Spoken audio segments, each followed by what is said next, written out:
Hey everyone, I'm Mecca here for my self-publishing blueprint, and I am sitting down with one of our students, Brian. And Brian hit his first $1,000 within his first 30 days. We're going to talk a little bit more about that during the interview. But now Brian's making over $1,400 a month, and he has a very, very unique story that I think a lot of you are going to be able to relate to. And it involves kind of the ups and the downs of the self-publishing journey. So I'm really excited to bring this interview to you coming up right now. So, hey Brian, welcome to the channel, man. Excited to have you here. Thanks for having me here, Mecca. Awesome, man. Awesome. Hey, so let's dive right into things and talk about your unique story. So how did you first hear about publishing, the self-publishing, the whole Kindle publishing realm online? What got you into it? I actually looked at a lot of other businesses in the past. One of them was network marketing. I did that for 5 years, spent over $50,000 on it, and I didn't go anywhere. And I was desperate. I caught the bug, entrepreneurial bug, and I wanted to do something. And that's when I found YouTube, K-Money Mastery, and then from then I thought, oh, this is something I can try, Kindle.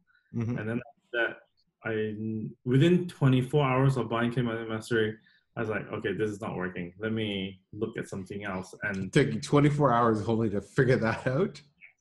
And then I got Big Lucas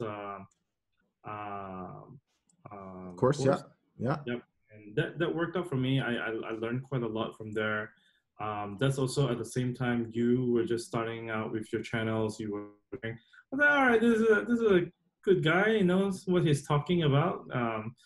So I started listening to you, and I was following your journey all the time. I subscribed to your YouTube channel, but I kept moving along, and I had 4 books. I did pretty well.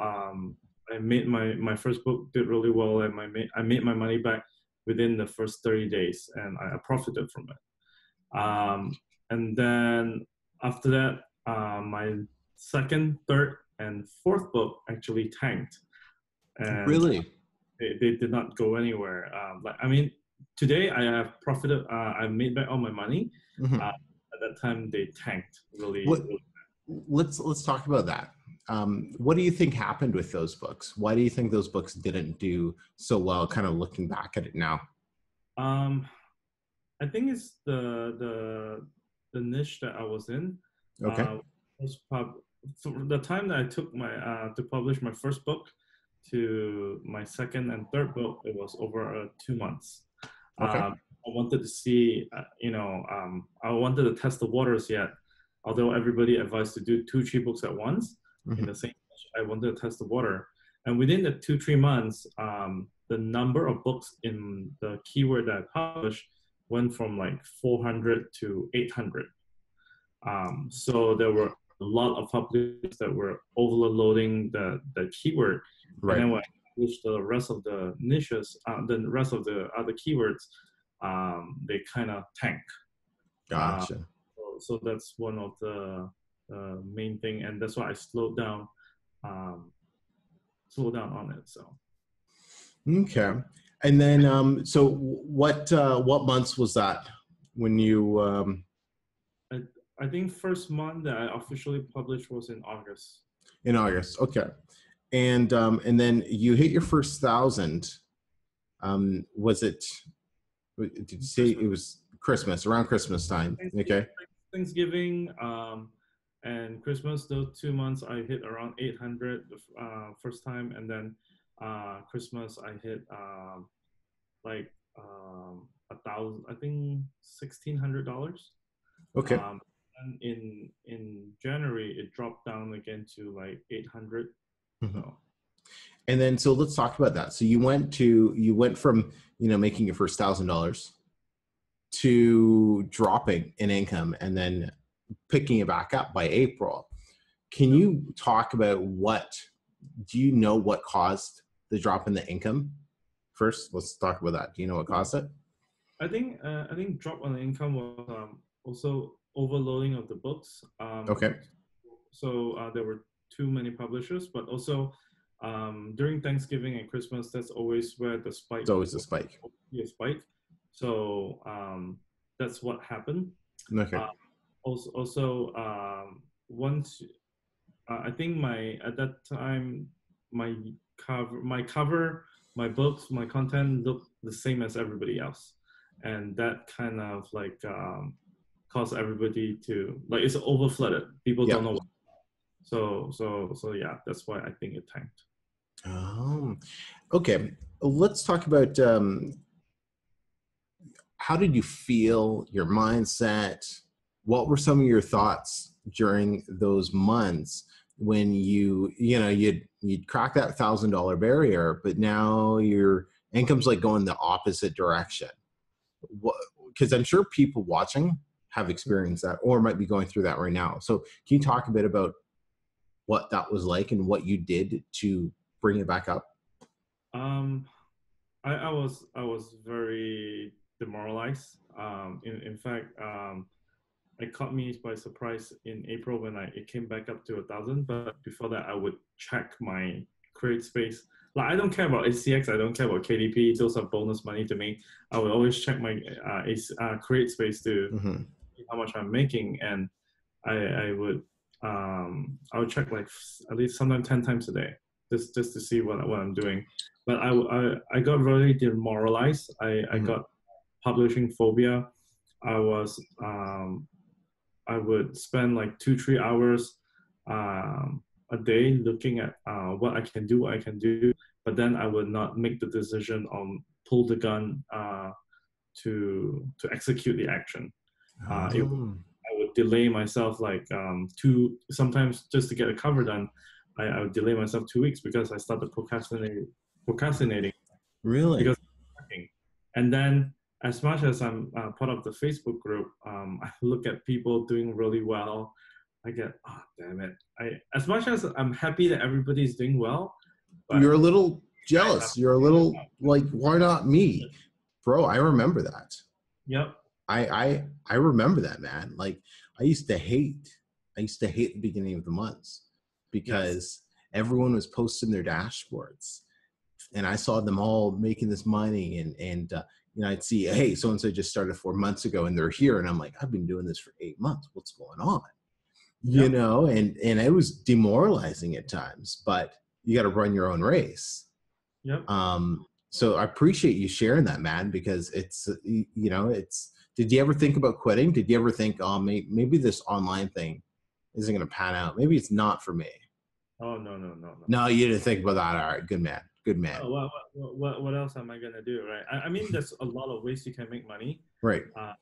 You yourself was an inspiration because you were talking about like, you were working a job, and in 18 months right now, look, you're running your own business. I don't know how much you're making, but you're doing well. And that's a possibility, right?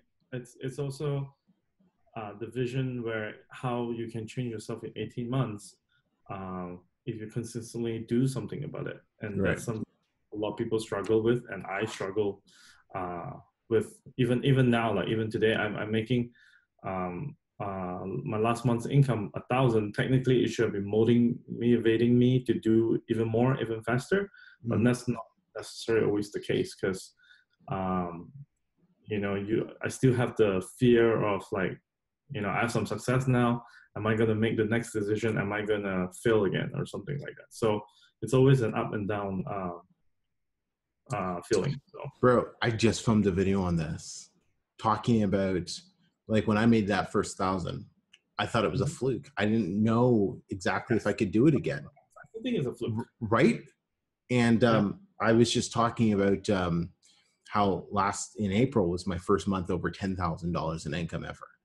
And, as excited as I was, it's like, man, I wonder if that was a fluke. Am I going to be able to do it 2 months in a row? I had so much self-doubt. And today I just put a video up about this. So it's funny that you're talking about that because I think that's something that everybody kind of goes through, but especially when you're brand new and you're figuring out, like one book starts making money and you're like, yeah, this probably I got lucky. Then you do it Yeah. again. You do it again. And you're like, wait a minute, I can't be lucky all this, for all these books. Eventually you have to Yep. give yourself that credit, right, man? Mm-hmm. Mm-hmm. Because my first book, my very first book, did really well. Mm-hmm. That book paid me, I think, over $4,000. Um, Nice. Total, right? Yeah. Through but now the book is not selling, and then Mm-hmm. my book is selling. So that's why I felt like it was a fluke, and I was lucky and things like that. So yeah. Okay. Yep. So what did you do to pick up your income again? So it dropped down from 1,000. What have you done over the last couple of months to bring it back up? What did you do last month? Like 14, 1,500? Yeah. Okay. Yep. So So what did you do? from March to sorry, from April to so I had 2 consecutive months where I made over 1,000. Mm-hmm. Uh, I didn't do a whole lot to the book. I did some modifications where Mm-hmm. I and I don't know if they did anything to it, but I relook at my keywords. Mm-hmm. So I rewatch your video on 10xing your keywords, and I use KDP Rocket to help me with it. But basically, I redid that. I also look at my AMS every time, almost every day. I look at it religiously to make sure that my books are selling. Whichever are on take there's a lot of clicks, but people are not buying. I make sure to stop to pause those so that I don't lose money on it. Mm-hmm. Uh, so those are the things. But I think my newest book, the book that I published that's making me a lot of money is um, after a while you will see a trend in covers and Mm-hmm. in every single book that's out there in your niche, and you need to do something to stand out on that. And that's where I decided to look, okay, what can I do? um, Everybody pays for a $5 cover designer.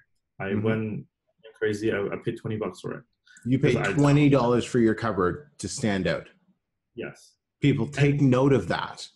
That's called being a business owner, being an entrepreneur that's rising above being a Kindle publisher. Awesome, man. Okay, so what happened?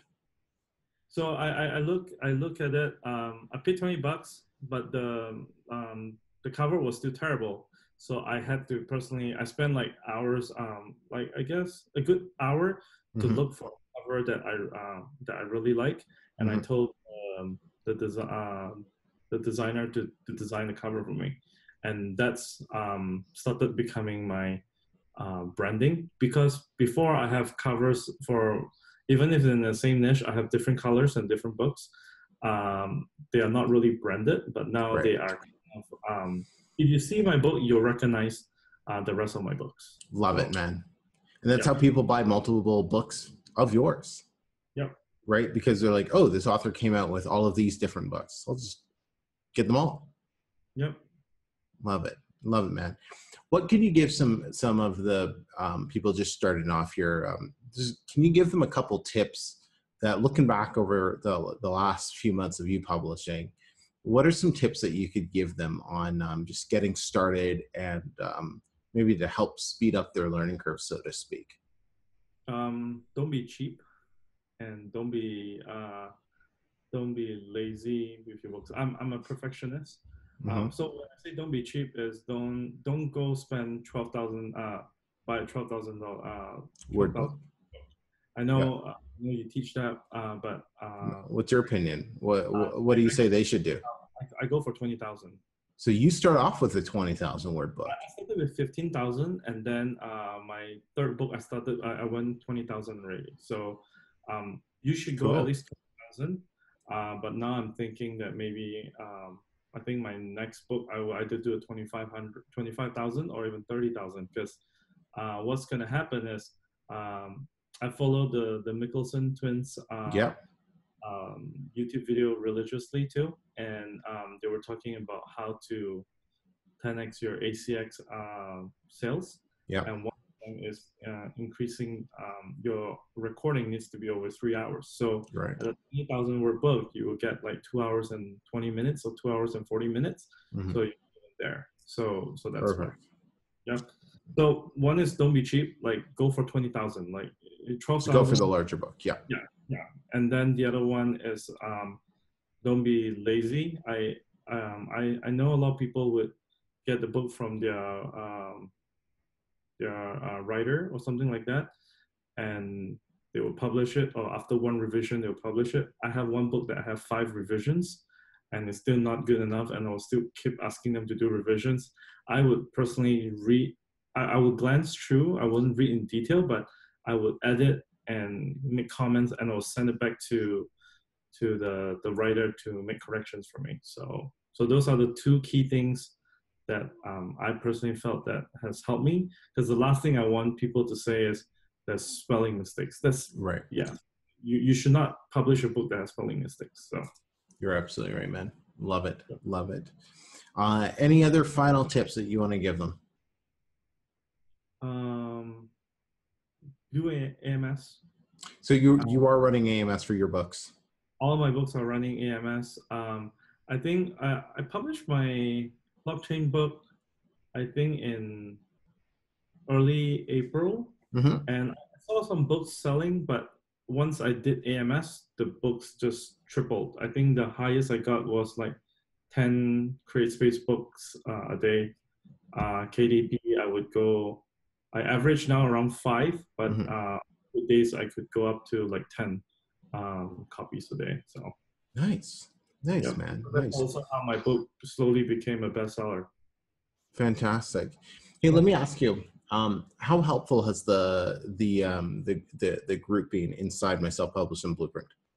It has been very helpful. I've learned a lot from people. I'm one of those that don't really respond too much, and I feel I should give back to the community, so I'm answering a little bit.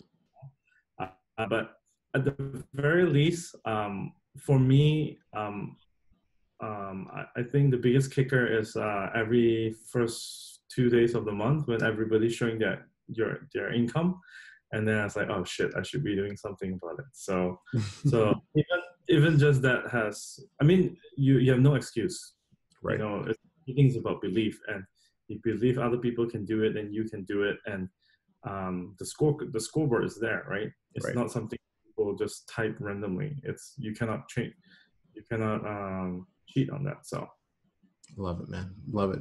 Well, hey, man, thank you so much for taking some time to share your journey to your first $1,000. And I'm really excited to see you keep surpassing each and every milestone that you put in front of you, man. So yeah, I'm excited for you. Thanks again. Yep. Thanks, man.